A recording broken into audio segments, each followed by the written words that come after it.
জয় যিশু। যাদের মাস্ক আছে তারা মুখে লাগিয়ে রাখতে পারেন, কোনো অসুবিধা নেই, বরঞ্চ তাতে সুবিধা আছে। আসুন আজ প্রভু আমাদেরকে তার যে বাক্য দিয়েছেন তা পাঠ করি।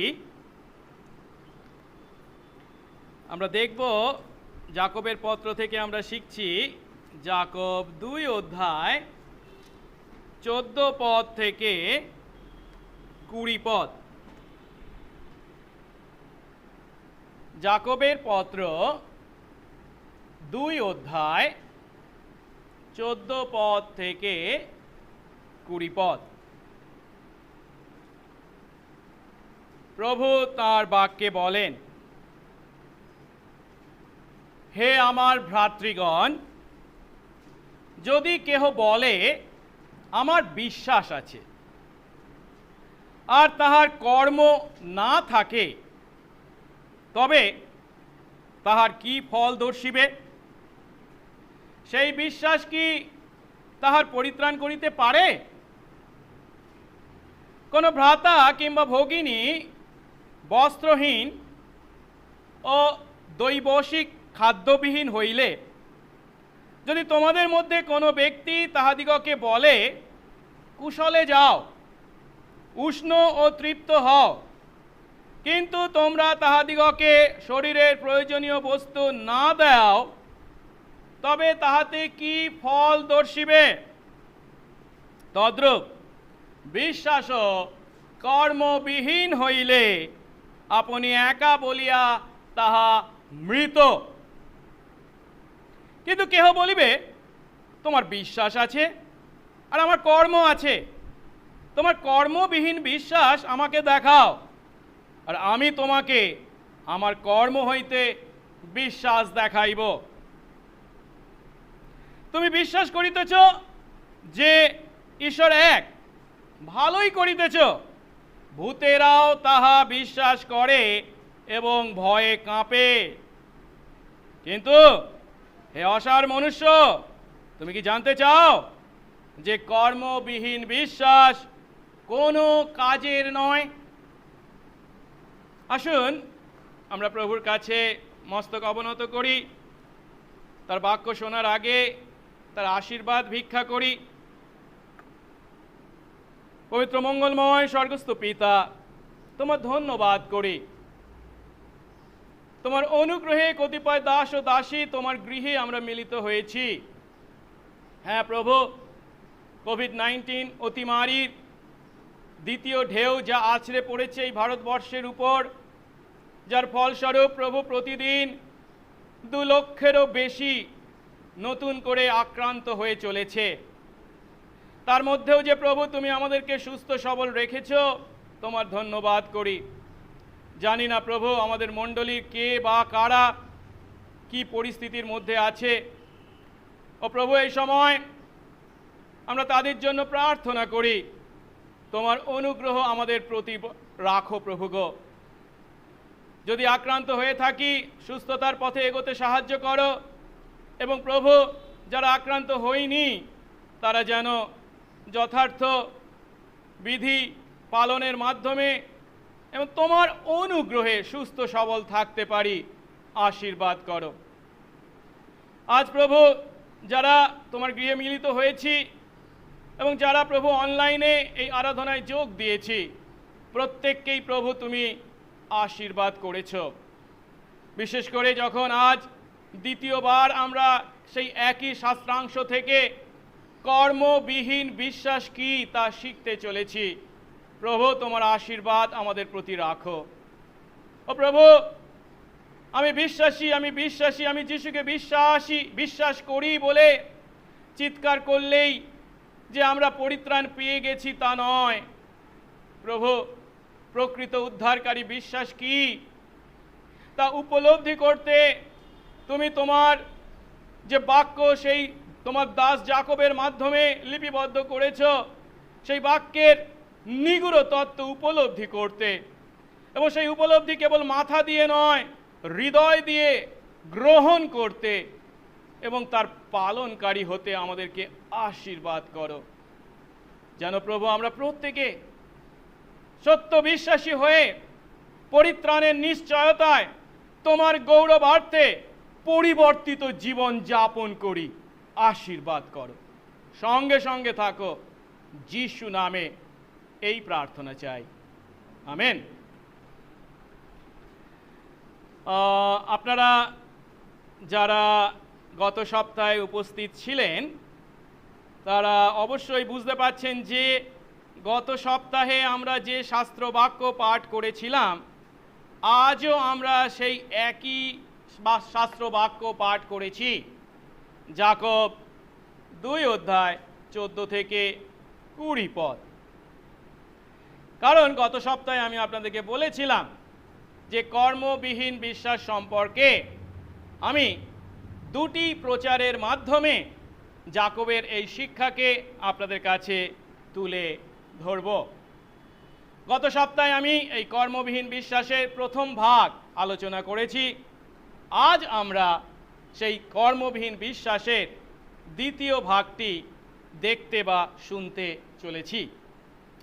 গত সপ্তাহে আমি আপনাকে বলেছিলাম যে যাকব 2 অধ্যায় 14 থেকে 26 পদ হলো 14 থেকে 26 পদ। আজ আমরা 14 থেকে 20 পদ যদিও পাঠ করেছি, কিন্তু আসলে 14 থেকে 26 পদ এই অংশটা হলো এই পত্রের কেন্দ্রীয় বিষয়বস্তু। আর এখানে আমরা দেখতে পাই যে বিশ্বাস আমাদের পরিত্রাণ করে, পাপ থেকে পরিত্রাণ করে, সেই বিশ্বাসের ব্যাখ্যা দেওয়া হয়েছে। কারণ আমরা অনেক বিশ্বাসকেই বিশ্বাস বলে মনে করি, কিন্তু সেগুলি প্রকৃত অর্থে বিশ্বাস নয়। সে বিশ্বাস আমাদের পরিত্রাণ করে না। আর তাই যে বিশ্বাসে আমরা পাপ থেকে পরিত্রাণ পাই, সেটা কি বিশ্বাস, কেমন বিশ্বাস, তা আমাদের সঠিকভাবে উপলব্ধি করতে হবে। নাহলে আমরা বৃথাই বিশ্বাস করি বলে মনে করব, কিন্তু বিশ্বাস করি বলবো, কিন্তু বিশ্বাস আমরা করি না। আরও বলেছিলাম এই শাস্ত্রাংশের এর আগে যা কিছু বলা হয়েছে, অর্থাৎ 1 অধ্যায় 1 পদ থেকে 2 অধ্যায় 13 পদ পর্যন্ত সবই এই শাস্ত্রাংশে যা বলা হচ্ছে উদ্ধারকারী বিশ্বাস কি তা বলার জন্যই বলা হয়েছে। এর পর থেকে যা কিছু বলা হবে সবই এই উদ্ধারকারী বিশ্বাসকে ভিত্তি করেই বলা হবে। আর আমরা দেখতে পাই এই শাস্ত্রাংশে 2 অধ্যায় 14 থেকে 26 পদে 2 ভাবে যাকব আমাদের কাছে উদ্ধারকারী বিশ্বাসকে তুলে ধরেছেন। প্রথম ভাগে, যেটা আজ আমরা পাঠ করেছি বা গত সপ্তাহে পাঠ করেছিলাম, 2 অধ্যায় 14 থেকে 20 পদে উদ্ধারকারী বিশ্বাস কি নয় তা বর্ণনা করেছেন, এবং 21 পদ থেকে 26 পদে উদ্ধারকারী বিশ্বাস কি তা তিনি বর্ণনা করেছেন। আর এই 2 অধ্যায় 14 থেকে 20 পদে উদ্ধারকারী বিশ্বাস কি নয় তা বর্ণনা করতে গিয়ে তিনি আমাদের কাছে বলেছেন, উদ্ধারকারী বিশ্বাস কখনো কর্মবিহীন বা ফলবিহীন, জীবনবিহীন বিশ্বাস হতে পারে না। এবং দ্বিতীয় অংশে, অর্থাৎ উদ্ধারকারী বিশ্বাস কি, 21 থেকে 26 পদে তিনি দেখাচ্ছেন উদ্ধারকারী বিশ্বাস সর্বদা জীবন পরিবর্তনকারী বিশ্বাস হবে। আর এটাকে আর সহজভাবে তুলে ধরবার জন্য যাকব 4টে উদাহরণ দিয়েছেন। প্রথম 2টি উদাহরণ যেটি আমরা এই গত সপ্তাহে বলেছিলাম, শুরু করেছিলাম। প্রথমটি হচ্ছে কি না, একজন আপনার বাড়িতে এসেছে বা আপনার কাছে এসেছে, আপনি তার সান্নিধ্যে এসেছেন, যে একজন বিশ্বাসী এবং সে বস্ত্রহীন বা খাদ্যবিহীন হয়েছে। তা দেখছেন যে তার প্রয়োজন আছে বস্ত্রের, তার প্রয়োজন আছে খাদ্যের, এবং আপনি অনায়াসেই তাকে সাহায্য করতে পারেন। কিন্তু আপনি কি করলেন? না, মানে তুমি ভালো থাকো, সুস্থ সবল থাকো, উষ্ণ হও এবং তৃপ্ত হও, শুধু মিষ্টি কথা বলে তাকে বিদায় করলেন। কিন্তু আপনি নিজের সম্বন্ধে কি বলেন? আমি যিশুকে বিশ্বাস করি। যাকব বলছেন এমন বিশ্বাস হচ্ছে মৃত বিশ্বাস, যে বিশ্বাসের কোনো কাজ নেই। তারপর আরো একটি বিশ্বাস, যে সম্বন্ধে আজকে আমরা শিখতে চলেছি, দিয়াবলের বিশ্বাসের কথা তিনি বলেছেন। দিয়াবলও বিশ্বাস করে ঈশ্বর এক, কিন্তু সেই বিশ্বাস কি তাকে উদ্ধার করে? এই দুটি উদাহরণের মাধ্যমে তিনি দেখাচ্ছেন উদ্ধারকারী বিশ্বাস কি নয়, এবং যার মাধ্যমে তিনি স্পষ্ট করে আমাদের কাছে জানাচ্ছেন যে সত্যটাতে হচ্ছে কি নিছক বিশ্বাস স্বীকারোক্তি, যা আমাদের জীবনকে, আমাদের আচরণকে পরিবর্তিত করতে পারে না, আমাদের জীবনে বা আমাদের আচরণে কোনো ছাপ ফেলে না, সে বিশ্বাস উদ্ধারকারী বিশ্বাস নয়। মৃত বিশ্বাস, কোনো কাজের নয় এমন বিশ্বাস আপনি যদি তাকে বিশ্বাস বলে মনে করেন, ভুল করছেন। দ্বিতীয় দুটি উদাহরণ তিনি দিয়েছেন। প্রথমে দেখবো আমরা আব্রাহামের উদাহরণকে, এবং তারপরে দেখবো রাহাবের উদাহরণকে, যে দুটি উদাহরণের মাধ্যমে তিনি দেখিয়েছেন উদ্ধারকারী বিশ্বাস কি। উদ্ধারকারী বিশ্বাসে যদি আমরা বিশ্বাসী হই, তাহলে তা আমাদের জীবনকে পরিবর্তিত করবেই করবে, এবং বিপদের ঝুঁকি থাকলেও আপনি আপনার বিশ্বাস অনুসারে জীবন যাপন করবেন। যার উদাহরণ আব্রাহাম, বিপদের মারাত্মক ঝুঁকি থাকা সত্ত্বেও সে তার বিশ্বাস অনুসারে কাজ করেছিল। রাহাবও একইভাবে বিপদের ঝুঁকি থাকা সত্ত্বেও সেই বিশ্বাস অনুসারে কাজ করেছিল। গত সপ্তাহে আমরা প্রথম অংশটা দেখেছিলাম, আর সেখানে আমরা সেই খাঁটি বা উদ্ধারকারী বিশ্বাস কি নয় সেই সম্বন্ধে আলোচনা শুরু করেছিলাম। আপনাদের হয়তো মনে আছে যে 14 থেকে আমরা দেখেছিলাম 17 পদ পর্যন্ত। আমি বলেছিলাম যে এটা 3টে ভাগে আমি ভাগ করে করব। কর্মবিহীন বিশ্বাস কি, কর্মবিহীন বিশ্বাসের প্রথম উদাহরণ এবং দ্বিতীয় উদাহরণ। কিন্তু দ্বিতীয় উদাহরণটা আমরা আলোচনা করতে পারিনি, আমরা জাস্ট কর্মবিহীন বিশ্বাস কি এবং প্রথম উদাহরণটা যেটি একটু আগে আমি বললাম সেই সম্বন্ধে আলোচনা করেছিলাম। আপনাদের মনে আছে?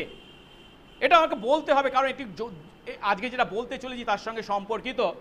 এই কর্মবিহীন বিশ্বাস সম্বন্ধে যখন আমরা শিখতে চলেছি, তখন আমাদেরকে জানতে হবে সত্য বা খাঁটি বা উদ্ধারকারী বিশ্বাসের মধ্যে কি কি উপাদান অবশ্যই থাকতে হবে, কি কি থাকলে তবে সেটা উদ্ধারকারী বিশ্বাস হয়। উপাদান, আর 3টি উপাদানের বিষয়ে আমরা শিখেছিলাম, মনে আছে নিশ্চয়।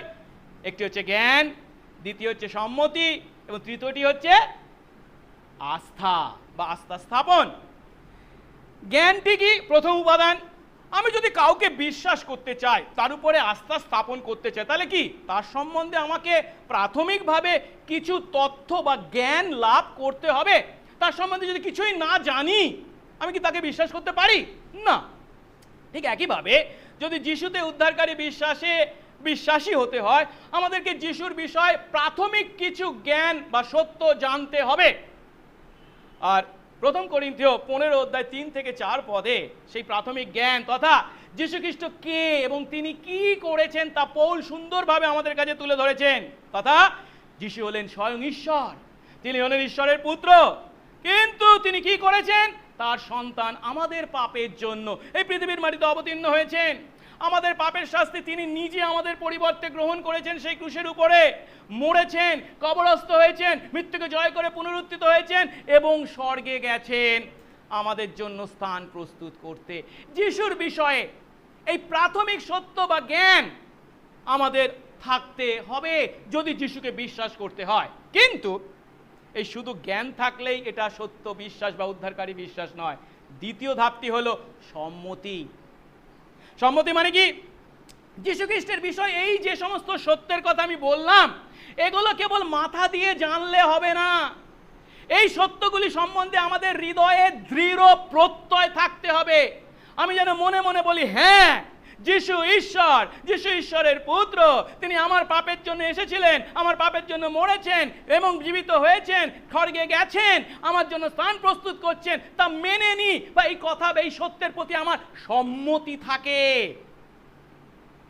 কিন্তু আরেকটি কথা বলেছিলাম, যিশুর সম্বন্ধে এই সমস্ত সত্য জানা এবং সেই সত্য সম্বন্ধে সম্মতি থাকলেও কিন্তু তা প্রকৃত অর্থে খাঁটি বা উদ্ধারকারী বিশ্বাস নয়, যদি না তৃতীয় ধাপটি বা তৃতীয় উপাদানটি থাকে। আর সেটি কি?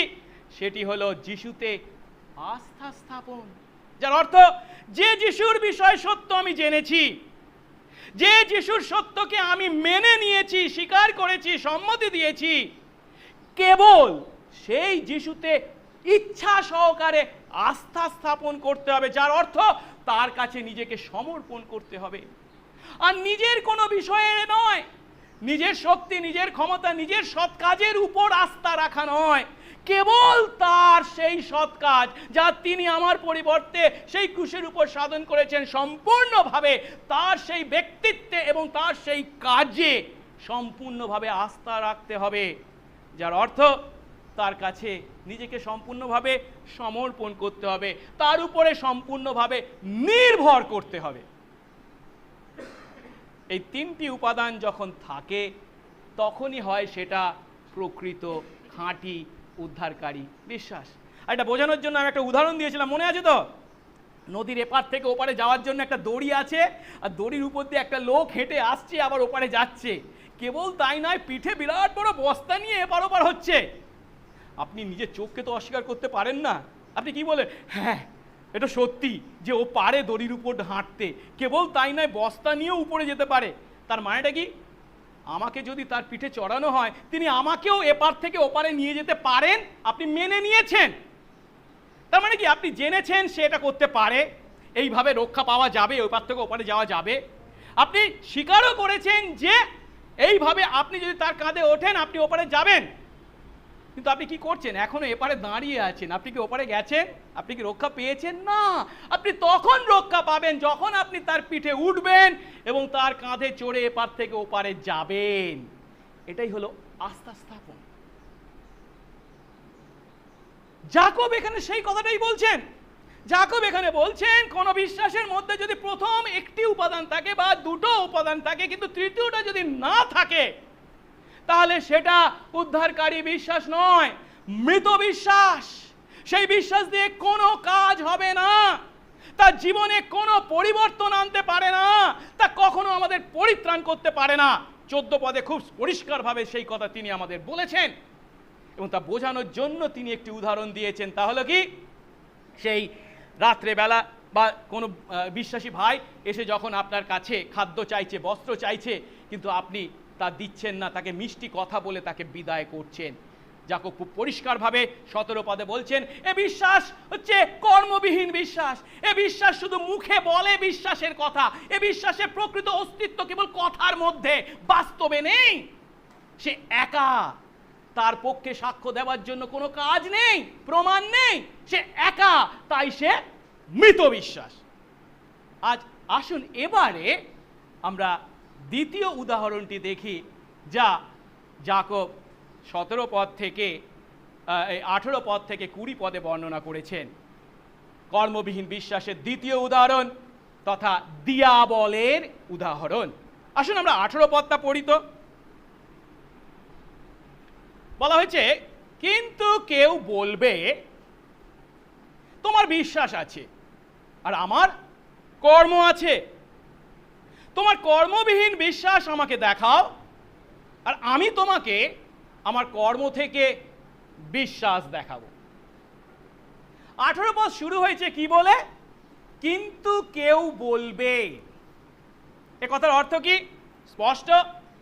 একজন কেউ যাকবের কথার প্রতি আপত্তি জানিয়েছে, কিন্তু লক্ষ্য করার বিষয় হলো, যদিও এই ব্যক্তি যাকবের কথার আপত্তি জানাচ্ছে, কিন্তু যাকবের বক্তব্যের যে বিরুদ্ধে কথা বলছে তা নয়, যাকবের বক্তব্যের পক্ষেই বলছেন। কি বলছেন? তার বক্তব্য কি? বলছে, ও তুমি বলছো তোমার বিশ্বাস আছে, আমি বলছি আমার কর্ম আছে। এখন একটা কাজ করা যাক। কি?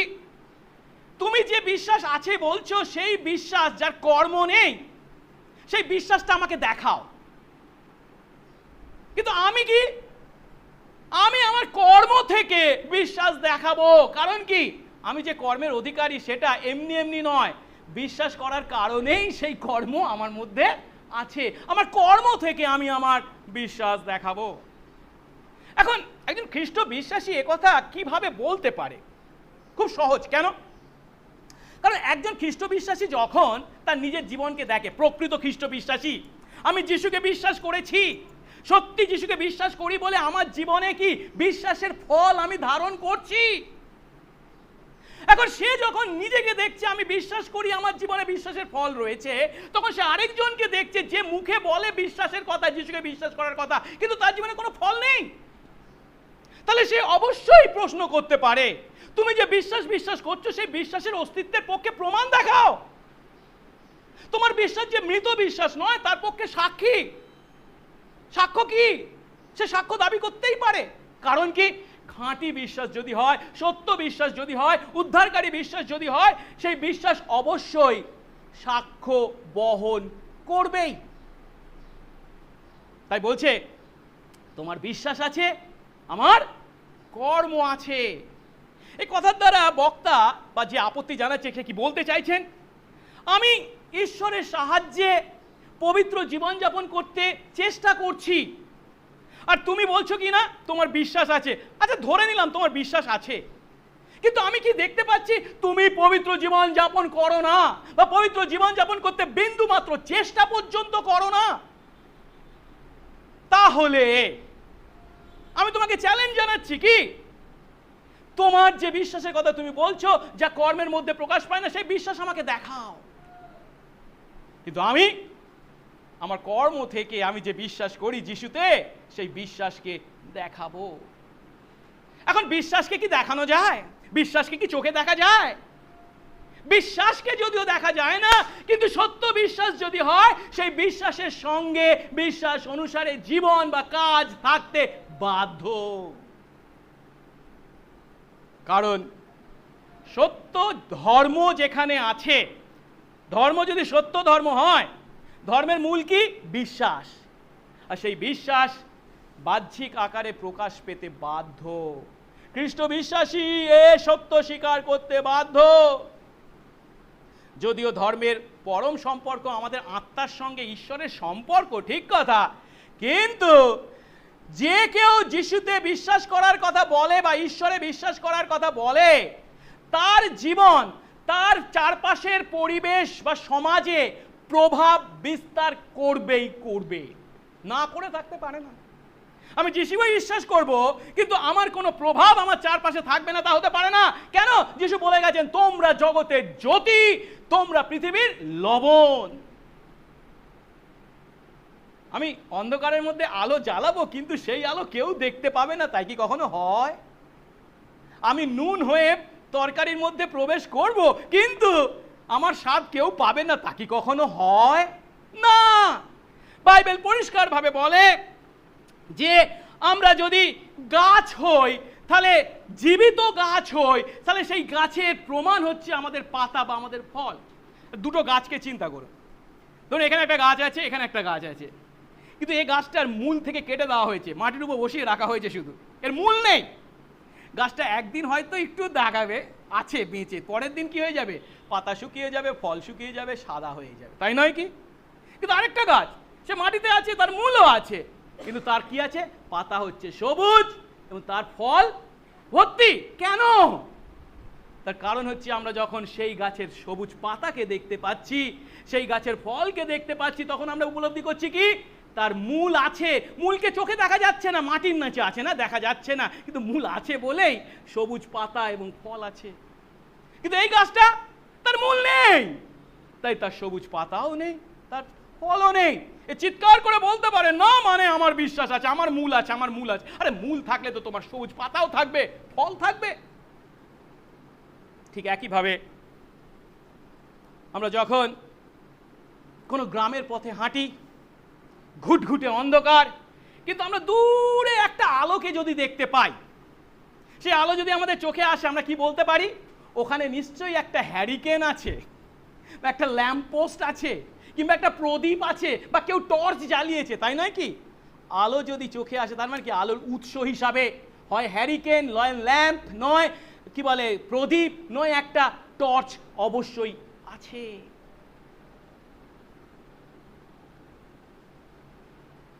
ঠিক একইভাবে যখন আগুন জ্বালানো হয়, আগুন যদি জ্বলে, আমরা যদি তার পাশে থাকি, কি আমাদের গায়ে উত্তাপ লাগবে, আমাদের চোখে আলো ধরা পড়বে, অস্বীকার করার কোনো উপায় নেই।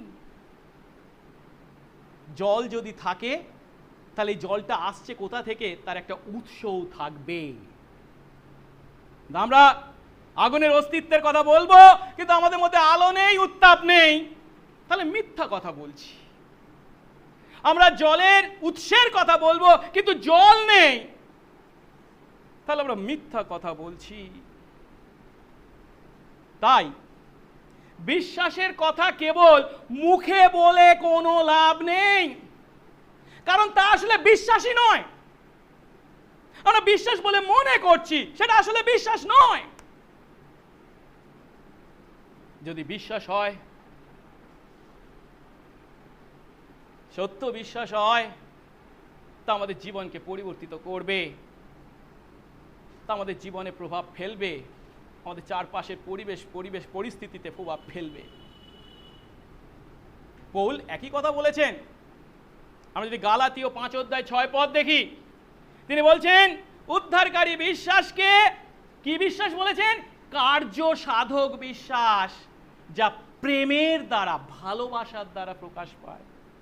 কিন্তু প্রেম দ্বারা কার্য সাধক বিশ্বাসী শক্তি যুক্ত। এর অর্থ কি? যিশু কে, যিশু কি করেছেন তা যদি আমি জানি, তা যদি আমি স্বীকার করি এবং তাতে আস্থা রাখি, তাহলে আমরা সত্য বা খাঁটি বা উদ্ধারকারী বিশ্বাসে তাকে বিশ্বাস করছি। আর তা যদি করি, তাহলে আমরা অবশ্যই যার সম্বন্ধে জেনেছি, যাতে সম্মতি দিয়েছি, যাতে আস্থা রেখেছি, তাকে অনুসরণ করবই করব। আর তাই যিশু তার শিষ্য তথা আজ আমাদেরকে বলেছেন, যোহন 13:13-17 কি বলছেন আমরা একটু পড়ি। যোহন 13:13-17 যিশু তার শিষ্যদেরকে তথা আজ আমাদেরকে বলছেন, তোমরা আমাকে গুরু ও প্রভু বলে সম্বোধন করে থাকো, আর তা ভালোই করো, কারণ আমি প্রভু, আমি গুরু। ভালো, আমি প্রভু ও গুরু হয়ে যখন তোমাদের পা ধুয়ে দিলাম, তখন তোমাদেরও পরস্পরের পা ধোয়ানো উচিত, কারণ আমি তোমাদের দৃষ্টান্ত দেখালাম, যেন তোমাদের প্রতি আমি যেমন করেছি তোমরাও তদ্রূপ করো। যেন তোমাদের প্রতি আমি যেমন করেছি তোমরাও তদ্রূপ করো। সত্য সত্য আমি তোমাদের বলছি, দাস নিজ প্রভুর থেকে বড় নয়, প্রেরিত তার প্রেরণকর্তা থেকে বড় নয়। এ সকল যখন তোমরা জানো, ধন্য তোমরা যখন এ সকল পালন করো। এর দ্বারা যিশু বাপ্তিস্ম বা প্রভুর ভোজের মতো সংস্কার বা মণ্ডলীতে বিশ্বাসীরা অবশ্যই পালন করবে এমন একটা সংস্কার যে সম্পাদন করেছেন, শুরু করে গেছেন, তা নয়। এর দ্বারা তিনি খ্রিস্ট বিশ্বাসী আমরা যেন তার ন্যায় নত নম্র হই, একে অন্যকে ভালোবাসি, তা শিখিয়ে গেছেন, যেন আমরা তাকে অনুকরণ করি। কারণ খ্রিস্ট বিশ্বাসী আমরা নিজেদের পরিচয় দেব, কিন্তু খ্রিস্টকে অনুসরণ করব না, তা কখনো হতে পারে না। খ্রিস্ট বিশ্বাসী কথার অর্থই হচ্ছে খ্রিস্টানুসারী, যে খ্রিস্টকে অনুসরণ করে। আমি খ্রিস্ট বিশ্বাসী বলে পরিচয় দেব, যিশুতে বিশ্বাস করব বলছি, কিন্তু খ্রিস্টকে অনুসরণ করি না, আমার জীবনে তার কোনো ছাপ নেই, তাহলে নিজেকে ভুলাচ্ছি। যদি এমন করে থাকি, এমন ভোলানোর কাজ করে থাকি, তার পরিণাম কি জানেন? যিশু খুব মারাত্মক কথা বলে গেছেন। যে বিশ্বাসের অস্তিত্ব কেবল মুখের কথায়, যে বিশ্বাস কাজের নয়, যে বিশ্বাস বাধ্যতায় প্রকাশ পায় না, সেই বিশ্বাসের ফল কি হবে? আমরা পড়ি তো মথি 7:21-23। মথি 7:21-23 যিশু বলছেন, যারা আমাকে হে প্রভু বলে, তারা সকলেই যে স্বর্গরাজ্যে প্রবেশ করতে পারবে এমন নয়, কিন্তু যে ব্যক্তি আমার স্বর্গস্থ পিতার ইচ্ছা পালন করে, স্বর্গস্থ পিতার ইচ্ছা পালন করে, সেই স্বর্গরাজ্যে প্রবেশ করতে পারবে। সেই দিন অনেকে আমাকে বলবে, হে প্রভু, আপনার নামেই আমরা কি আহ্বানী বলিনি? আপনার নামেই কি ভূত ছাড়াইনি? আপনার নামেই কি অনেক পরাক্রম কার্য করিনি? তখন আমি তাদের স্পষ্টই বলবো, আমি কখনো তোমাদের জানি না বা জানতাম না, হে অধর্মচারীরা আমার কাছ থেকে দূর হও। প্রভুর নামে ভাববাণী বলেছি, ভূত ছাড়িয়েছি, পরাক্রম কার্য করেছি বলে তাদের বিশ্বাসের পক্ষে তারা চিৎকার করবে, যদিও কিন্তু প্রভুকে বলছেন আমি তোদের চিনি না, তোরা কারা, আমার কাছ থেকে দূর হ। এই বাক্য যখন আমরা পাঠ করি, এই বাক্যের অর্থ যখন আমরা উপলব্ধি করি, তখন আমরা যেন নিজেদেরকে আরেকবার সঠিক বাইবেলের দৃষ্টিকোণ থেকে, বাইবেলের চশমা পরে নিজেদেরকে দেখি, নিজেদের আত্মসমীক্ষা করি। অন্যদের দিকে আঙ্গুল তোলার দরকার নেই, আমরা নিজেদেরকে দেখব। আজ আমি এই বাক্য যখন আপনাদের কাছে প্রচার করছি, এই বাক্য আমার জীবনেও একইভাবে প্রযোজ্য। আমি হয়তো যিশুর বিষয়ে অনেক কথা বলছি, অনেক প্রচার করছি, বিশ্বাস করার কথা বলছি, কিন্তু সেই বিশ্বাস অনুসারে পিতার ইচ্ছা পালনকারী যদি আমি না হয়ে থাকি, কোনো লাভ নেই, কোনো কাজের না। অবশ্য আমাকে ভুল বুঝবেন না, এর অর্থ এই নয় যে খ্রিস্ট বিশ্বাসী কখনো তার জীবনে কোনো পাপ করে না। আমরা জানি ঈশ্বরের মনের মতো মানুষ দাউদও কি মারাত্মক পাপ করেছিল, তাই না? ব্যভিচার, নরহত্যা। কিন্তু বাইবেল আমাদের কাছে দাউদ যখন নাথনের মাধ্যমে তার পাপ উপলব্ধি করেছিল, তখন তার জন্য তাকে অনুতপ্ত হতেও দেখিয়েছে। তাই সে প্রভুর মনের মতো মানুষ। আমরাও পাপ করি, কিন্তু অনুতপ্ত হয়ে তার কাছে ফিরে আসি, কারণ আমরা বিশ্বাসী। প্রকৃত বিশ্বাস আমার মধ্যে আছে। আমরা জানি আমার সেই পাপের জন্য যিশু ক্রুশে মরেছেন। অনুতপ্ত হয়ে ফিরে আসবে। কিন্তু তার পরিবর্তে যিশু এখানে যাদের কথা বলছে, হে প্রভু বলবে, ভাববাণী বলার কথা বলবে, ভূত ছাড়াবার কথা, পরাক্রম কাজ করা, তারা ক্রমশই কাজ করে গেছে। ধারাবাহিকভাবে তারা পাপ করেছে। তারা ধারাবাহিকভাবে ঈশ্বরের ইচ্ছা পালন করেনি। তারা জেনে শুনে তা করে চলেছে। তবুও তারা নিজেদেরকে বিশ্বাসী বলে নিজেদের সঙ্গে প্রতারণা করেছে তাদের উদ্দেশ্যে।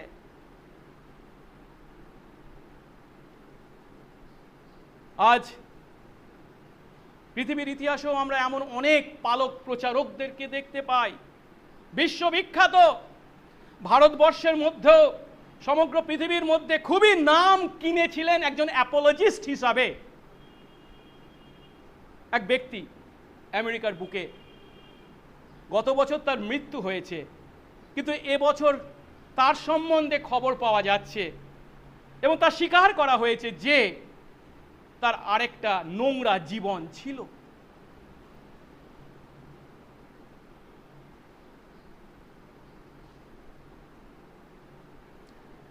আমি তার বিশ্বাসের বিচার করব না, প্রভু করবেন। কিন্তু এই সমস্ত ঘটনা যখন আমাদের চারপাশে ঘটে, তাদের মাধ্যমে আমাদের দিকে ঈশ্বর তার বাক্য দ্বারা কথা বলছেন, নিজেদেরকে দেখবার, আত্মসমীক্ষা করবার এবং পরিবর্তিত হবার সুযোগ দিচ্ছেন। আমরা যা বলি, আমরা যা বিশ্বাস করি বলে বলি, সেই বিশ্বাস অনুসারে জীবনযাপন করছি তো? সত্যি বিশ্বাস করি তো?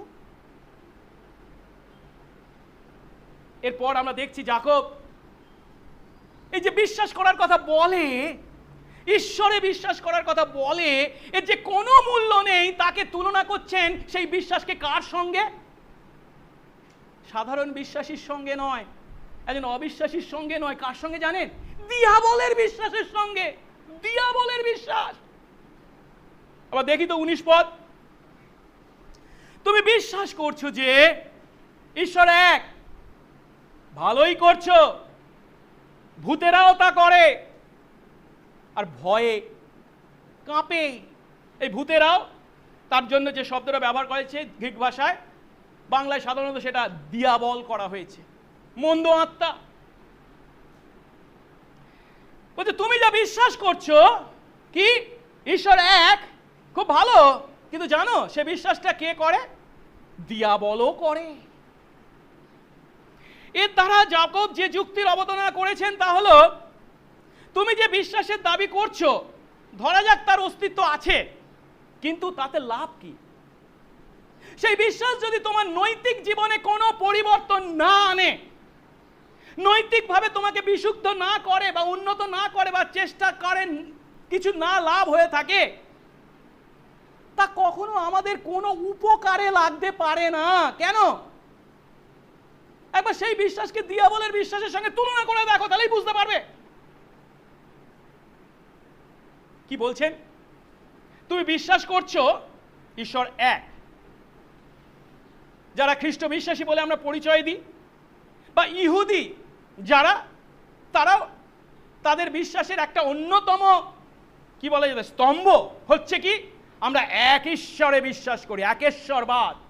আমরা বহু ঈশ্বরে বিশ্বাস করি না, একাধিক ঈশ্বরে বিশ্বাস করি না, আমাদের ঈশ্বর হচ্ছেন এক। খুব ভালো কথা। যাকব এখানে যে চিঠিটা লিখছেন কাদের উদ্দেশ্যে? ইহুদি খ্রিস্ট বিশ্বাসী, তারাও বিশ্বাস করে কি ঈশ্বর এক, ঈশ্বর একাধিক নন। খুব ভালো কথা। যাকব প্রশংসা করছে, ভালোই করছো, কিন্তু এতদূর পর্যন্ত ঠিক আছে। তারপর যাকব কি বলছেন? ভূতেরাও দিয়াবলেও ওই একই বিশ্বাস করে আর ভয়ে কাঁপে। আমরা যদি যোহন 8 অধ্যায় 44 পদ দেখি, 8 অধ্যায় 44 পদ, সেখানে যিশু ফরিসীদেরকে ভৎসনা করেছিলেন, যারা কিনা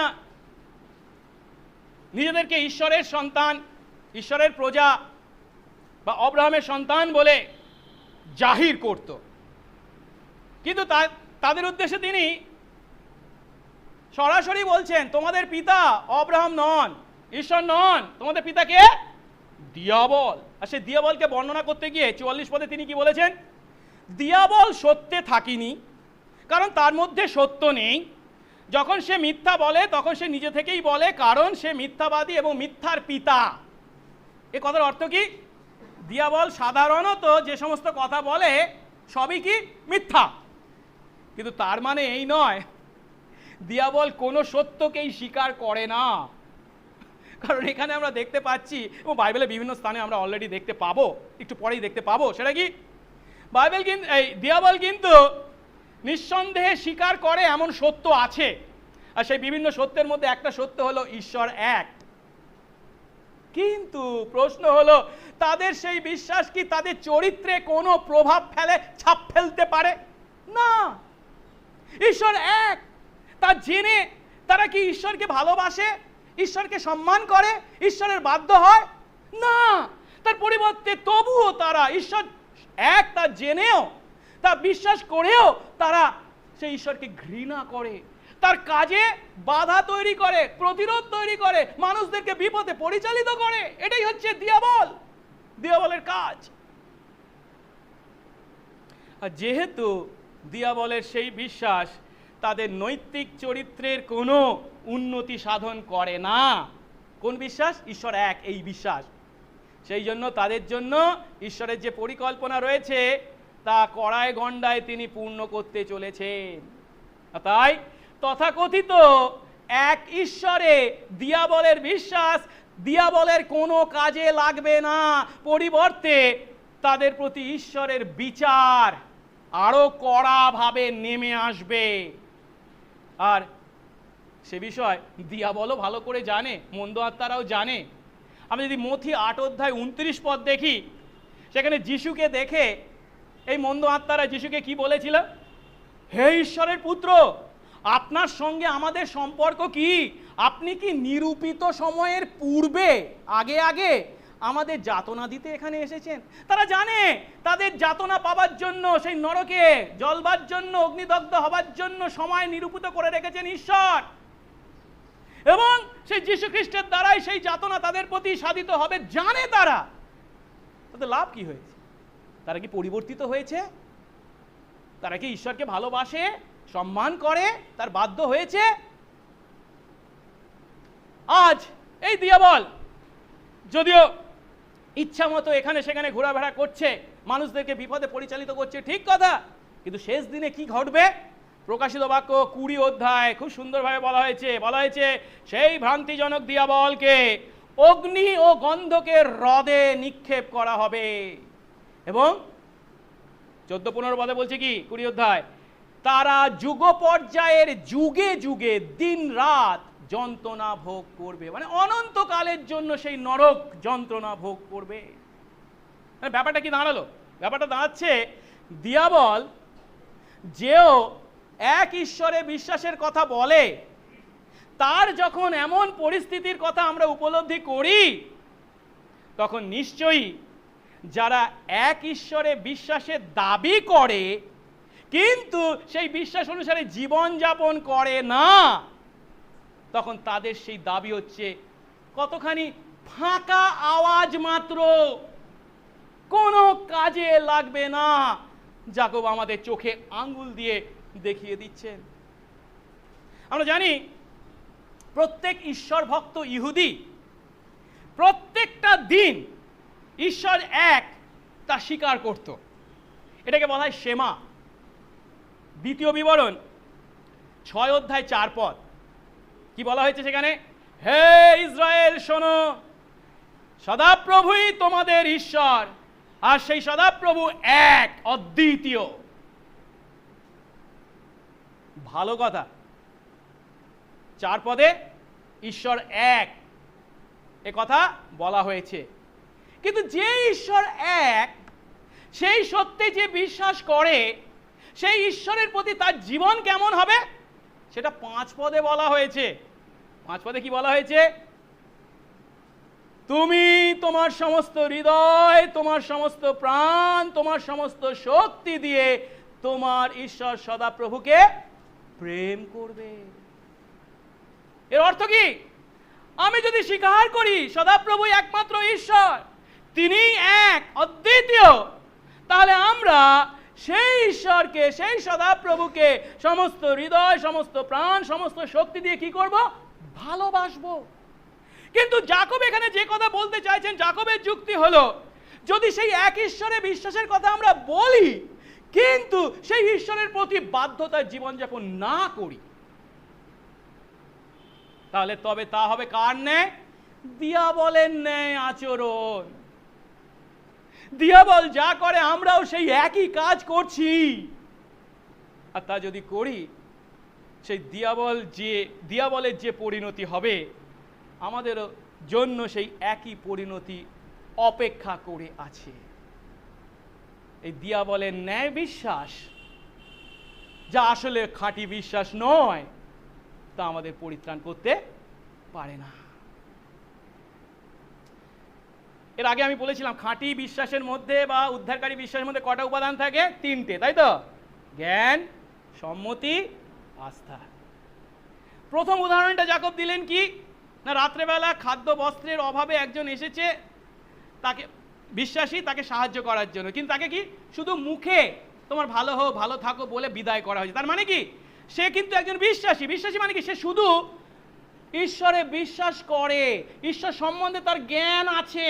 যদি জ্ঞান থাকতো, তার যদি সেই জ্ঞান অনুসারে যদি সম্মতি জানাতো, তাহলে হয়তো সে হৃদয়ে একটু দয়া করুণা অনুভূতি লাভ করতে পারতো, এগিয়ে আসতো। তা তার নেই, শুধু জ্ঞানটাই তার ছিল।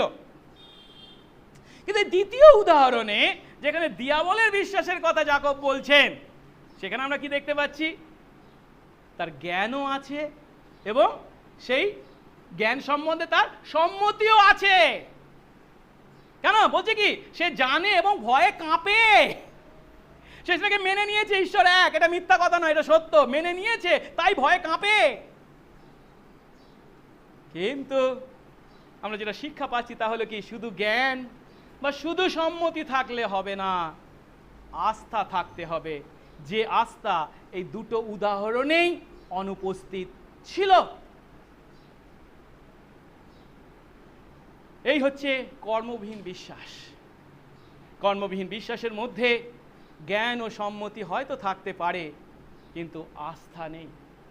আস্থা নেই বলে সেই জ্ঞান বা সম্মতি অনুসারে তাদের জীবন নেই। দিয়াবল বিশ্বাস করে ঈশ্বর এক, একমাত্র। দিয়াবল বিশ্বাস করে যিশু ঈশ্বরের পুত্র। দিয়াবল বিশ্বাস করে শেষ বিচার হবে। দিয়াবল বিশ্বাস করে সেই বিচারে যিশু আমাদের যাতনা দেবেন। জানে জানে জানে, স্বীকার করে, কিন্তু তাতে কি তার কোনো লাভ আছে? লাভ হয়েছে?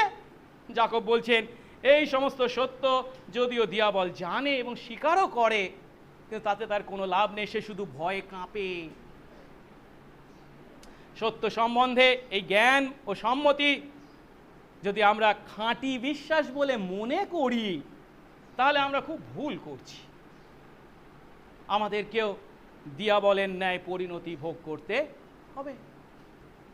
আমাদের মন ঈশ্বরের সত্যের দ্বারা আলোকিত হতে পারে, আমাদের হৃদয় সেই সত্যের দ্বারা আন্দোলিত হতে পারে, তবুও আমরা হারিয়ে যাওয়া আত্মা হতে পারি। সত্য খাঁটি উদ্ধারকারী বিশ্বাসের মধ্যে শুধু সত্যের দ্বারা মন আলোকিত হলে হবে না, সত্যের দ্বারা হৃদয় আন্দোলিত হলে হবে না, আরেকটু কিছু থাকতে হবে যেটা বাইরে থেকে দেখা যায়, সেই সত্য বিশ্বাসকে চেনা যায়, আর সেটা হলো কি? পরিবর্তিত জীবন। আর সেই সত্য বিশ্বাসের তৃতীয় উপাদানটি তথা পরিবর্তিত জীবন কি, তা আমরা পরবর্তী দুটো উদাহরণে দেখতে পাবো, আব্রাহাম এবং রাহাবের উদাহরণে, যেখানে আমরা তাদেরকে দেখতে পাবো তারা উদ্ধারকারী বিশ্বাসের অধিকারী হওয়ার কারণে তাদের জীবন পরিবর্তিত হয়েছিল। তারা সমূহ বিপদের সম্ভাবনা থাকা সত্ত্বেও জেনেও তাদের বিশ্বাস অনুসারে কাজ করেছিলেন। এখন একজন ব্যক্তি তার পরিবর্তিত জীবন বা কাজ ছাড়া তার বিশ্বাসকে কি দেখাতে পারে? একজন পাপে ও অপরাধে মৃত ব্যক্তি কি কখনো ঈশ্বরের দৃষ্টিতে সৎ কাজ করতে পারে? আমি কি কার দৃষ্টিতে বলেছি? ঈশ্বরের দৃষ্টিতে সৎ কাজ, মানুষের দৃষ্টিতে সৎ কাজ নয়। অনেক মানুষ আছে যারা উপরে উপরে ঈশ্বর, যারা যিশুকে বিশ্বাস করে না এবং বলো আমরা বিশ্বাস, আমরা নাস্তিক, কিন্তু অনেক সমাজসেবা করে, অনেক ভালো কাজ করে। এখন তাদের এই ভালো কাজটা মানুষের দৃষ্টিতে সৎ কাজ হতে পারে, কিন্তু ঈশ্বরের দৃষ্টি থেকে তা সৎ কাজ না। বাইবেল এ বিষয়ে খুব পরিষ্কার। আমরা দেখি তো একটু মথি 7 অধ্যায়,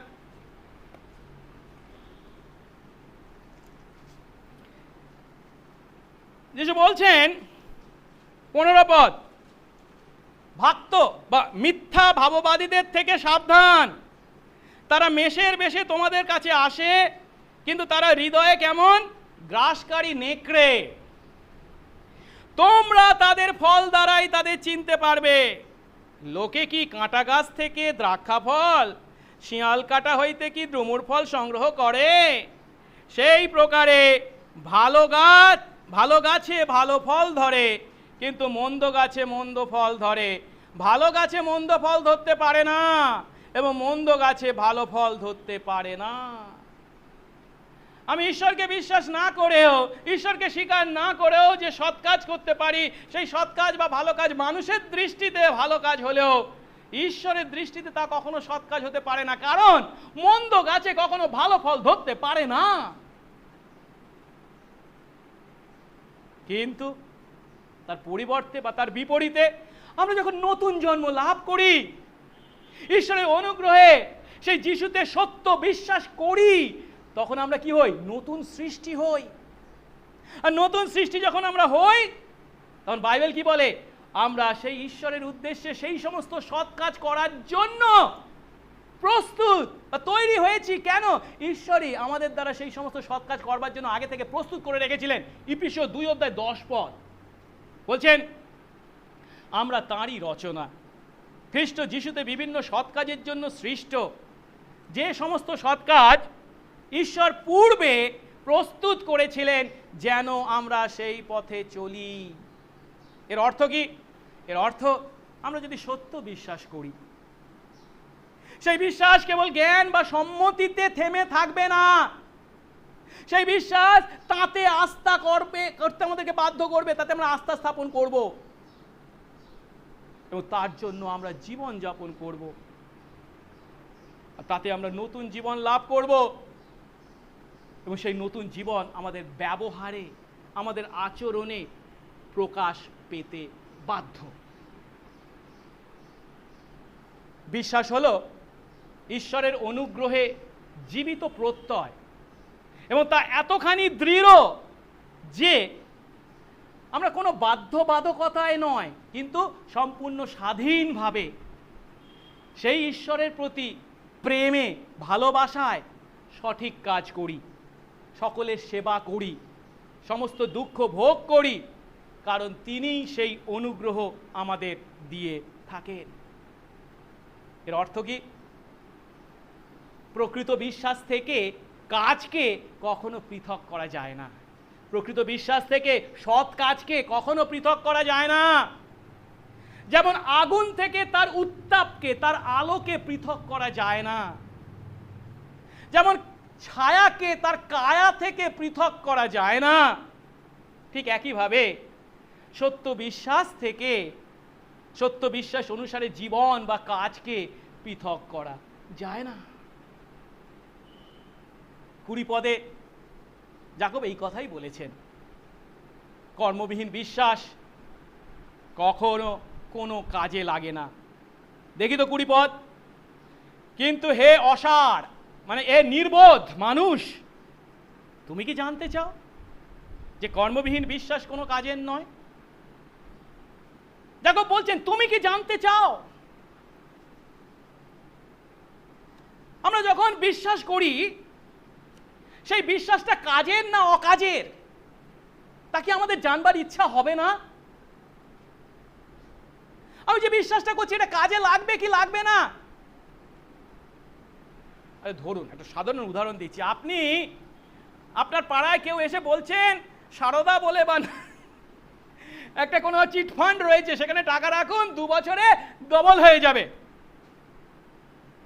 আপনাকে যদি সেখানে টাকা রাখতে হয়, সে যে কথাটা বলছে সেটা বিশ্বাস করতে হবে তো আগে, নাহলে কি আপনি রাখতে পারবেন?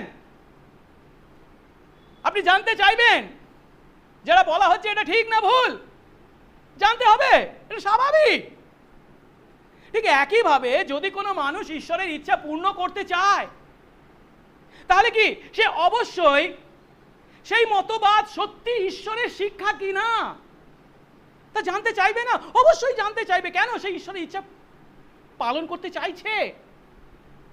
কিন্তু যারা ঈশ্বরের ইচ্ছা পূর্ণ করতে চায় না, আমারও সমস্ত জানার দরকার নেই, আমি বিশ্বাস করেছি, আমি পেয়ে গেছি, আমি জানি। আরে কি বিশ্বাস করেছিস? সে বিশ্বাসটা কাজের না অকাজের? কোনো কাজে লাগবে কি লাগবে না সেটা কি তুই চিন্তা করছিস? না, আমার দরকার নেই। কেন? বাইবেল বলে আলোর থেকে অন্ধকারকে তারা বেশি ভালোবাসে, কারণ তাদের নিজেদের কর্ম সকল মন্দ। যাকব বলতে চাইছেন, তুমি যদি সত্যি জানতে চাও তাহলে শোনো, তুমি সেই দিয়া বলেন নেই কেবল কয়েকটি সত্য বিশ্বাস করার কথা বলছো, মুখে বলছো, সেই জ্ঞান বা সম্মতি তোমার আছে, তাতে কোনো লাভ হবে না, কারণ তুমি আস্থা স্থাপন না করো তাতে, তার দ্বারা তোমার জীবন যদি পরিবর্তিত না হয়, সেই বিশ্বাস বন্ধা বিশ্বাস, কর্মবিহীন বিশ্বাস কোনো কাজের নয়। কর্মবিহীন বিশ্বাস কোনো কাজের নয়। আর যাকব আমাদেরকে প্রশ্ন করছেন, অসিত তুই কি জানতে চাস? বুদলাল তুমি কি জানতে চাও? কি কর্মবিহীন বিশ্বাস কোনো কাজের নয়? আমরা যদি ঈশ্বরের ইচ্ছা জানতে চাই, তাহলে এই সত্য আমাদেরকে উপলব্ধি করতে হবে। কেবল মুখের কথায় কয়েকটা সত্য স্বীকার করা মানেই যিশুকে বিশ্বাস করা নয়। বিশ্বাস করার কথা মুখে বলা আর বিশ্বাস করা কখনো এক কথা নয়। যারা বিশ্বাস করার কথা মুখে বলে কিন্তু তথাকথিত সেই বিশ্বাস অনুসারে জীবনযাপন করে না। যাকব তাদেরকে কি বলছে? অসার বা নির্বোধ, ফুলিশ। আমরা গীতসংহিতা 14 অধ্যায়ে দেখতে পাই, সেখানেও এক প্রকার মানুষকে বোকা বলা হয়েছে, নির্বোধ বলা হয়েছে। দেখি তো একটু, গীতসংহিতা 14 অধ্যায় 1 পদ। মূঢ়, মূঢ় মানে হচ্ছে বোকা বা নির্বোধ। মনে মনে বলিয়াছে ঈশ্বর নাই। তারপরে বলছে কি? তারা নষ্ট, তারা ঘৃণাহ কর্ম করিয়াছে, সৎকর্ম করে এমন কেউ নাই।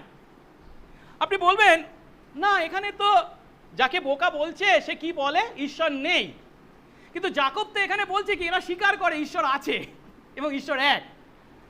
পার্থক্যটা কিছুই নেই, আসলে একই। কি? মুখে যদিও বলে ঈশ্বর আছে, কিন্তু কাজে সে ঈশ্বরকে অনুসরণ করে না, ঈশ্বরের কথা মানে না, ঈশ্বরের কথা অনুসারে জীবনযাপন করে না, ঈশ্বরের বাধ্য নয় সে। তার মানে কি? ঈশ্বরকে তোয়াক্কা করে না। ঈশ্বর না থাকলেও সে যা জীবনযাপন করতো তাই সে করে। তার মানে কি? মুখে যদিও বলে ঈশ্বর আছে, কিন্তু কাজে বলে কি? ঈশ্বর নেই। আর যে কেউ বলে ঈশ্বর নেই সে কি? বোকা, নির্বোধ। আজ আমরা কি করছি? আমরা যদি কেবল যিশুকে মুখে বিশ্বাসের কথা বলি, কিন্তু সেই বিশ্বাসের পক্ষে আমরা আমাদের জীবনে কাজ না করি, তাহলে বুঝতে হবে আমরাও সেই বোকার ন্যায়, নির্বোধের ন্যায় কাজ করছি। আমাদের তথাকথিত সেই বিশ্বাস, যা প্রকৃত অর্থে বিশ্বাস নয়, তা কোনো কাজে লাগবে না। আমাদের পরিস্থিতি কার মতো হবে জানেন? একটু আগে আমরা মথি 7 অধ্যায় দেখলাম। মথি 7 অধ্যায় সেই গাছের মতো হবে। দেখি তো 7 অধ্যায় 19 পদ। মথি 7 অধ্যায় 19 পদ। যিশু বলছেন, যে কোনো গাছে ভালো ফল ধরে না, তা কেটে আগুনে ফেলে দেওয়া যায়।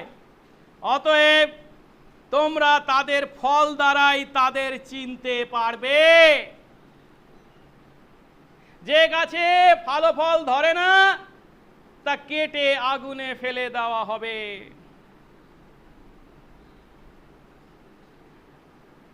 আমার জীবন যদি কর্মবিহীন হয়, ফলবিহীন হয়, তাহলে তা কোন সত্যের পক্ষে সাক্ষ্য দিচ্ছে? ঈশ্বরের সঙ্গে আমার কোনো সম্পর্ক নেই। কেন জানেন?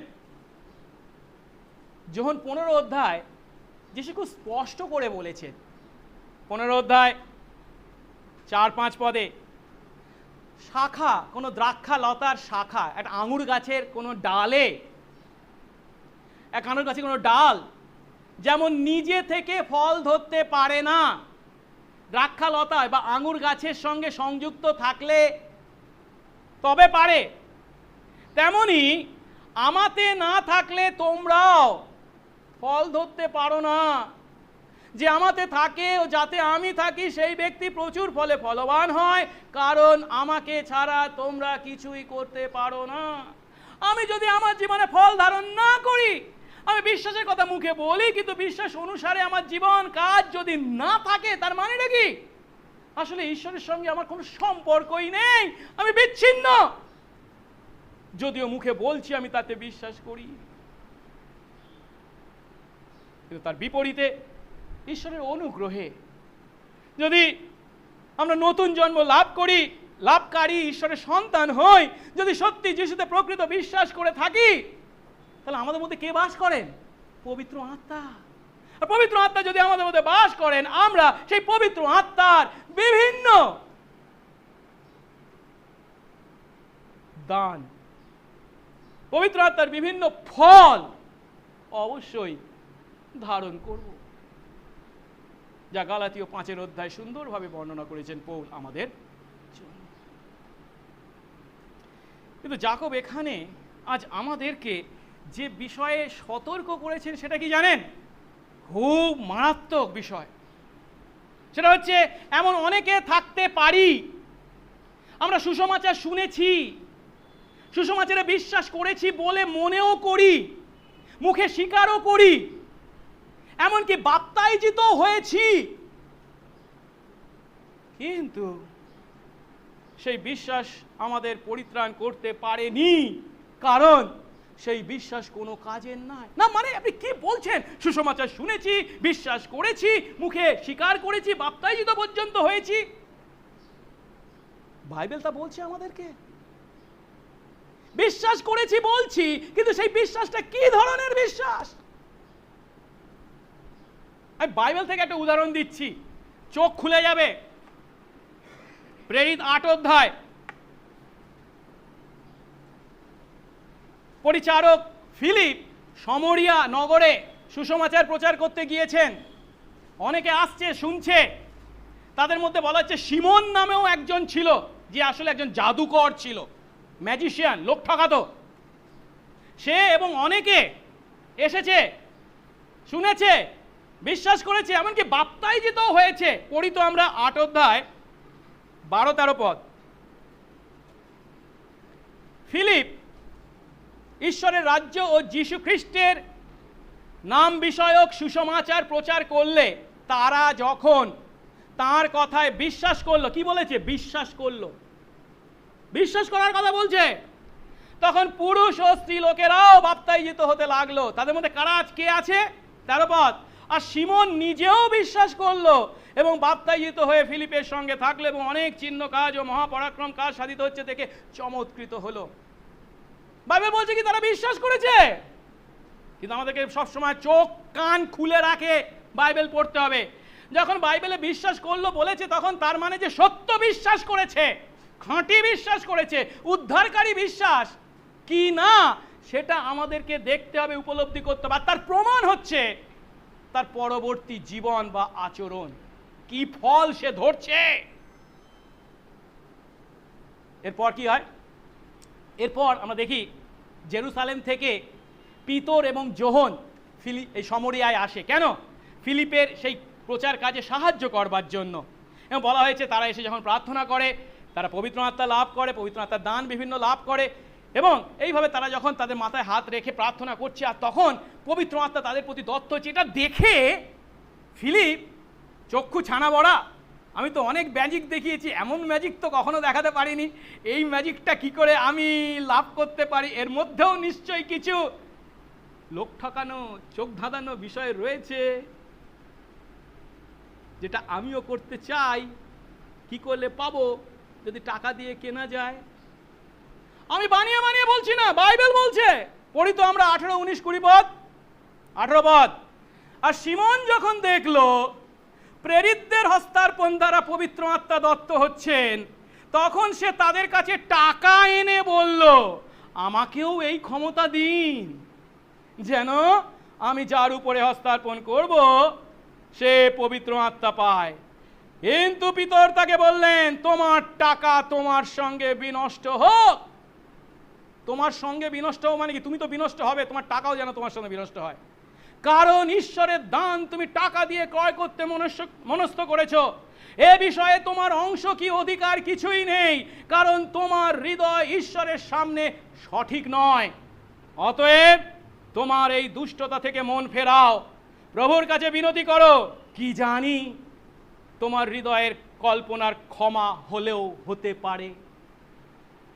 কি দেখতে পাচ্ছি আমরা এখানে? যে কথা পরিষ্কার তা হলো, ফিলিপ যে বিশ্বাস করেছিল, একটু আগে বলেছে না, বিশ্বাস করলো 13 পদে, সেই বিশ্বাস তার পরিত্রাণ করেনি, কারণ সেটা খাঁটি বিশ্বাস ছিল না, সত্য বিশ্বাস ছিল না। আর যে সুসমাচার ফিলিপ প্রচার করেছেন, সে কি সেই সুসমাচার শোনেনি? হ্যাঁ শুনেছে, সত্য বলে স্বীকারও পর্যন্ত করেছে। বিষয়টা হলো, ঈশ্বর সম্বন্ধে ফিলিপের জ্ঞান ছিল সঠিক, কিন্তু পিতর কি বলছে? তোমার হৃদয় ঈশ্বরের সামনে সঠিক নয়। ঈশ্বর সম্বন্ধে তার জ্ঞানটা যদিও সঠিক, কিন্তু ঈশ্বরের সামনে তার হৃদয় ঠিক নয়। অর্থাৎ সেই ঈশ্বরে সে প্রকৃত অর্থে আস্থা স্থাপন করেনি। আর তাই পবিত্র আত্মার কাজ সে দেখেছে এবং তাকে স্বাগত যদিও জানিয়েছে, কিন্তু পিতর কি বলছে পরিষ্কারভাবে, এই পবিত্র আত্মার দানে তোমার কোনো অংশ বা অধিকার নেই, কারণ তোমার মধ্যে পবিত্র আত্মা বাসই করেন না।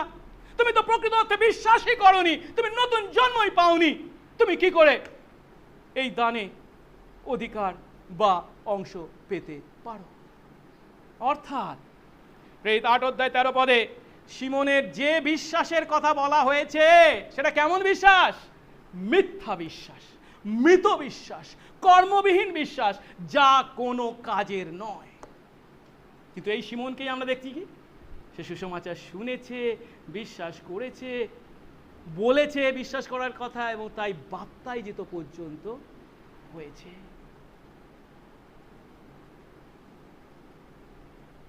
আজ আমরা কি করি?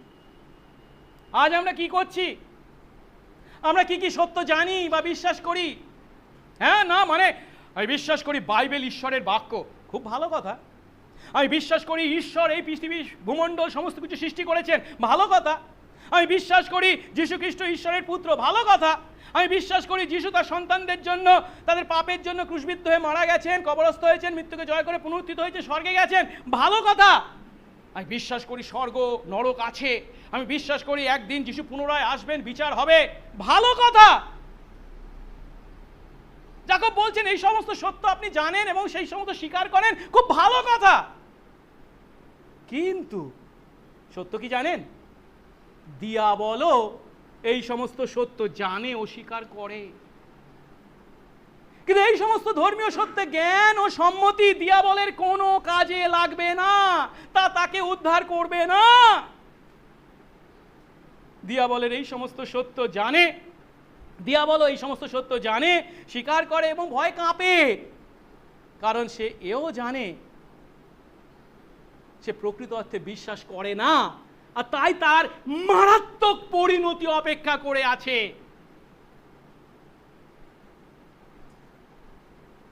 আপনিও কি কেবল যিশুর বিষয়ে এই সমস্ত সত্য জানেন, কেবল স্বীকার করেন, নাকি এক ধাপ এগিয়ে গিয়ে আপনার নিজের ক্ষমতায় নয়, আপনার নিজের কাজে নয়, কিন্তু আপনাকে আপনার পাপ থেকে উদ্ধারের জন্য কেবল যিশুতে আস্থা স্থাপন করেছেন, নতুন জীবনের অধিকারী হয়েছেন, তার দ্বারা পরিবর্তিত হয়েছেন? আমি যিশুকে বিশ্বাস করব, নতুন জীবন পাবো আর পরিবর্তিত হব না, তা হতে পারে না। আর যদি পরিবর্তিত হই, তার হাত ধরে পথ চলবো, যদি সেই বিশ্বাস করে থাকি, সেই বিশ্বাসে প্রতিদিন বৃদ্ধি পাবো, তার বাক্য অধ্যয়ন করব, তার কাছে প্রার্থনায় আরো বিশ্বাসে বৃদ্ধি পাবো, এটাই স্বাভাবিক। তার পক্ষে সাক্ষ্য দেব, এমনকি তার জন্য দুঃখ ভোগ করতেও রাজি থাকবো, তাড়না ভোগ করতেও রাজি থাকবো, কারণ আমি তাকে বিশ্বাস করি। বিশ্বাস করার কথা মুখে কেবল বলি না। আমি ছোটবেলায় সানডে স্কুলে যখন যেতাম, একটা গান বারবার করতাম, আজও করতে ভালো লাগে, পরিবর্তন নূতন জন্মের পরে। সেই পরিবর্তন কি আমার আপনার জীবনে এসেছে? আসুন প্রার্থনা করি। পবিত্র মঙ্গলময় স্বর্গস্থ পিতা, তুমি অন্তর্যামী ঈশ্বর। প্রভু, আমরা নিজেদেরকে ঠকাতে পারি, মানুষদের ঠকাতে পারি, কিন্তু তোমাকে নয়। কারণ তুমি আমাদের বাইরেটা না, তুমি আমাদের ভিতরটা দেখো। আর সেই ভিতরে যখন সত্য বিশ্বাসে তোমাকে বিশ্বাস করি, তোমার দ্বারা নতুন জন্ম লাভ করি, প্রভু গো, তুমি আমাদের বাইরেটাও পরিবর্তিত করো, সত্য অর্থে পরিবর্তিত করো, যা আমাদের সেই বিশ্বাস অনুসারে সেই সত্য বিশ্বাসের বাহ্যিক প্রকাশ ঘটায়, আমাদের জীবনকে পরিবর্তিত করে। আমরা বাধ্য হয়ে পরিবর্তিত হই তা নয়, স্বতঃস্ফূর্তভাবে পরিবর্তিত হই, কারণ তুমি আমাদের মধ্যে বাস করছো, কারণ তুমি আমাদেরকে তোমার সন্তান করেছো, কারণ তুমি আমাদেরকে সেই পরিবর্তনের প্রয়োজনীয় রসদ জুগিয়ে থাকো। দয়া করো প্রভু।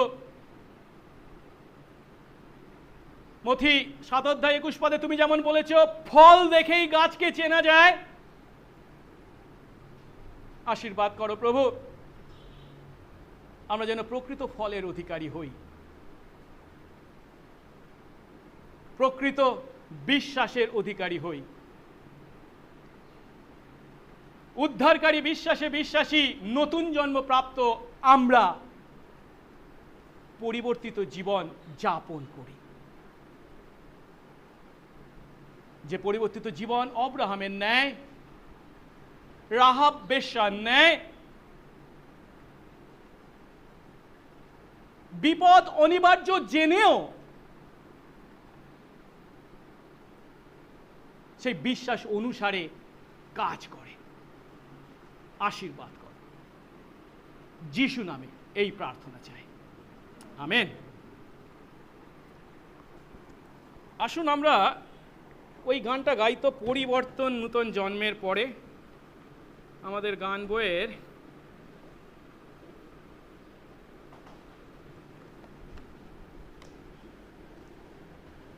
বাংলা 126 সংখ্যার গান,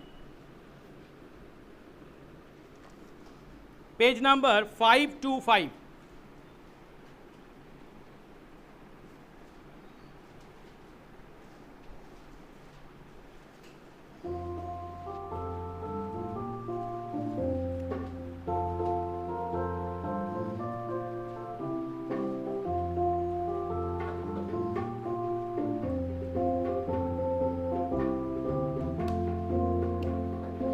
পরিবর্তন নতুন জন্মের পরে, পরিবর্তন নতুন জন্মের পরে, পরিবর্তন নতুন জন্মের পরে আমার পরিবর্তন হয়েছে। যিশু আমার পাপের জন্য, যিশু আমার পাপের জন্য, যিশু আমার পাপের জন্য যিশু ক্রুশে মরিলেন।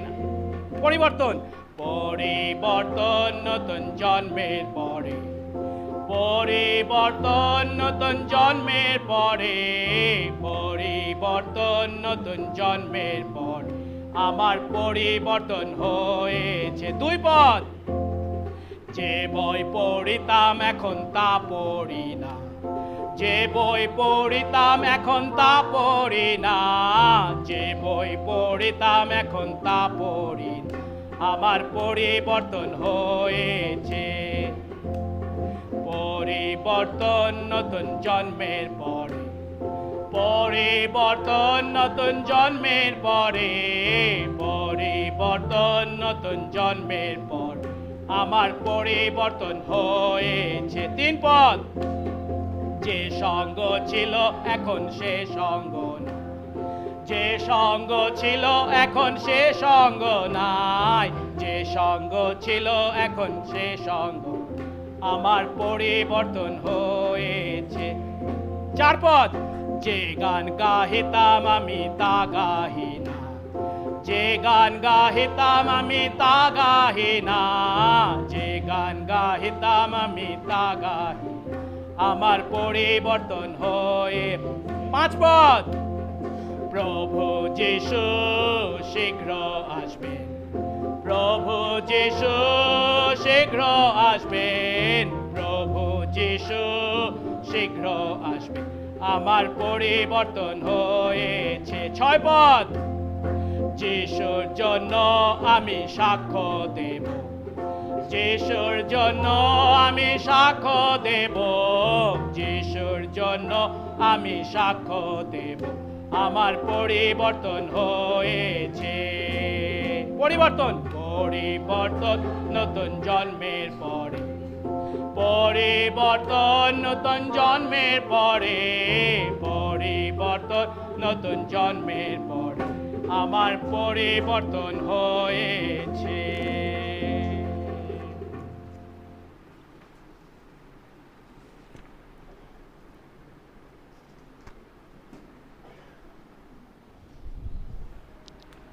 প্রার্থনা করি। পবিত্র মঙ্গলময় স্বর্গস্থ পিতা, তোমার ধন্যবাদ করি প্রভু। হ্যাঁ প্রভু, সেই পরিবর্তন আমার হয়েছে, কিন্তু সেই পরিবর্তন আমি নিজে আমার মধ্যে আনয়ন করতে পারিনি। তোমার অনুগ্রহে জগৎ সৃষ্টির পূর্বে তুমি যে আমাকে মনোনীত করেছিলে, আমাদেরকে মনোনীত করেছিলে, এবং প্রভু সেই পাপ, যে পাপ থেকে আমরা নিজেদেরকে মুক্ত করতে পারিনি, তার জন্য তুমি তোমার পুত্রকে এই পৃথিবীর মাটিতে পাঠিয়েছিলে। যীশু খ্রিস্ট, তুমি নিষ্পাপ নিষ্কলঙ্ক ঈশ্বর পুত্র হয়েও আমাদের পরিবর্তে সেই পাপ নিজের কাঁধে তুলে নিয়ে আমাদের পাপের প্রায়শ্চিত্ত করেছো, মরেছো, মৃত্যুকে জয় করে পুনরুত্থিত হয়েছো। পিতা তোমার দ্বারা উৎসর্গিত সেই প্রায়শ্চিত্ত গ্রহণ করেছেন। তাই প্রভু তোমাকে বিশ্বাসে আমরা আমাদের নিজেদের কোনো সৎ কাজের দ্বারা নয়, কিন্তু তোমাদের বিশ্বাসে, তোমার সেই ধার্মিকতা, তোমার অনুগ্রহে আমরা পেয়েছি। ঈশ্বর, তুমি আমাদেরকে ধার্মিক বলে ঘোষণা করেছো, আমাদের যোগ্যতায় নয়, খ্রিস্টের সেই ধার্মিকতার কারণে। সেই সত্য বিশ্বাসে বিশ্বাসী আমরা, যাদের তুমি নতুন জন্ম দিয়েছো প্রভু গো, আমরা পরিবর্তিত। দয়া করো সেই পরিবর্তনের ছাপ যেন আমাদের কথায়, আমাদের কাজে, আমাদের ব্যবহারে, আমাদের আচরণে আমাদের চারপাশের মানুষ দেখে। সত্যি যেন প্রভু জগতের লবণ ও জ্যোতি হয়ে যেন তোমার গৌরবার্থে আমরা জীবনযাপন করি, যেন তা দেখে লোকে তোমার গৌরব করে। তাই তো প্রভু, এই অযোগ্য আমাদের প্রতি তোমার সেই অনুগ্রহকে স্মরণ করে কৃতজ্ঞ অন্তরে এনেছি তোমার কাছে আমাদের উপহার দান, দশমাংশের দান, ধন্যবাদের দান, রবিবারের দান। প্রভু তুমি গ্রহণ করো, এবং এই দানের মাধ্যমে প্রভু তোমার রাজ্য ধার্মিকতার কাজ যেন বৃদ্ধি পায়। আমাদের ন্যায় অনেক মানুষ যেন প্রভু তোমাকে জানে, স্বীকার করে, তোমাতে আস্থা রাখে, পরিত্রাণ পায়। অনুগ্রহ করো, সঙ্গে সঙ্গে থাকো, যিশু নামে এই প্রার্থনা চাই, আমেন। এক্ষণে আমাদের একমাত্র ত্রাণকর্তা প্রভু যীশু খ্রিস্টের অপার অনুগ্রহ, পিতা ঈশ্বরের অসীম প্রেম, পবিত্র আত্মার শান্তি, সহভাগিতা ও আনন্দ বিশ্বাসী আমাদের প্রতি এবং এই অঞ্চলে প্রভুর মনোনীত প্রত্যেকটি আত্মার প্রতি এখন থেকে অনন্তকাল পর্যন্ত বিরাজিত হোক, আমেন।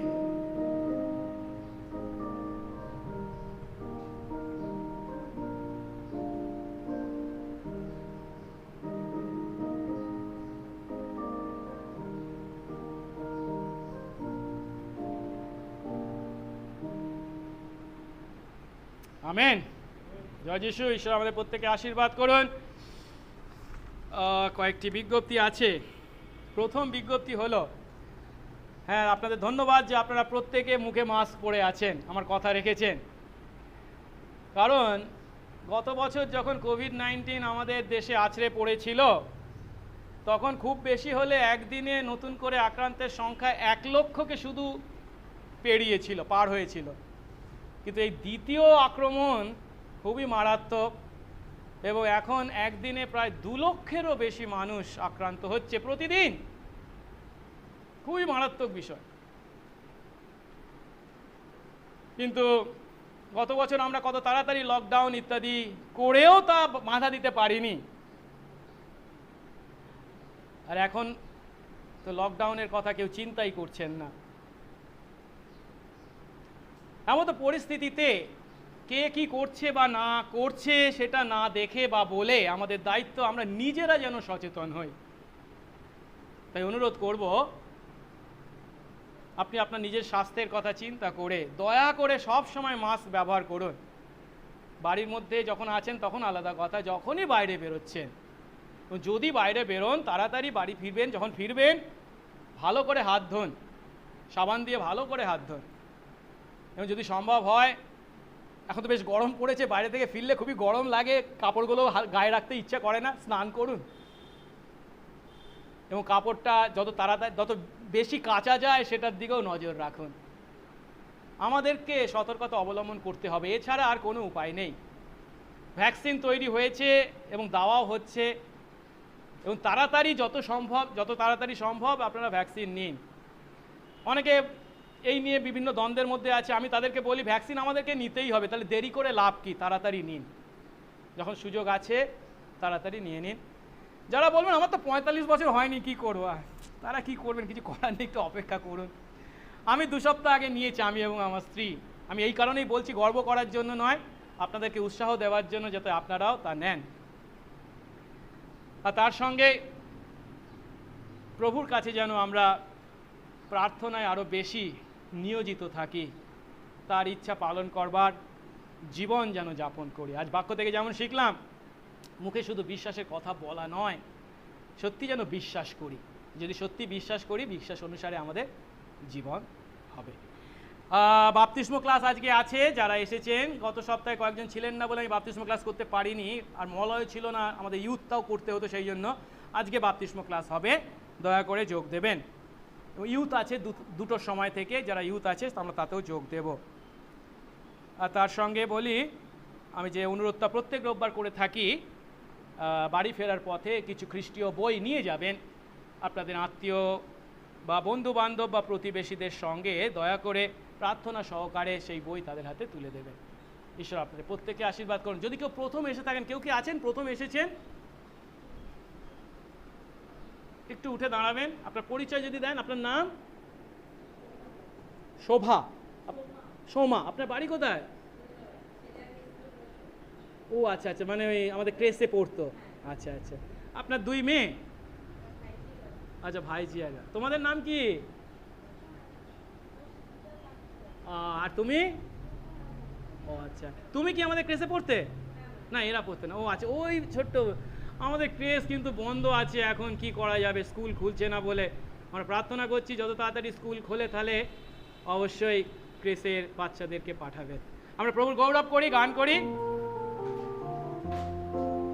যিশুর ভালোবাসায় ভালোবাসি, যিশুর ভালোবাসায় ভালোবাসি, আমরা ভাই বোন প্রভুর গৌরবার্থে, যিশুর ভালোবাসায় ভালোবাসি। ঈশ্বর আপনাদের প্রচুর আশীর্বাদ করুন। আর প্রার্থনা করি যদি সম্ভব হয় প্রত্যেক রোববার আসতে চেষ্টা করবেন। জয় যিশু। আমার আহার সহভাগিতা আছে, প্রত্যেকে জয় দেন।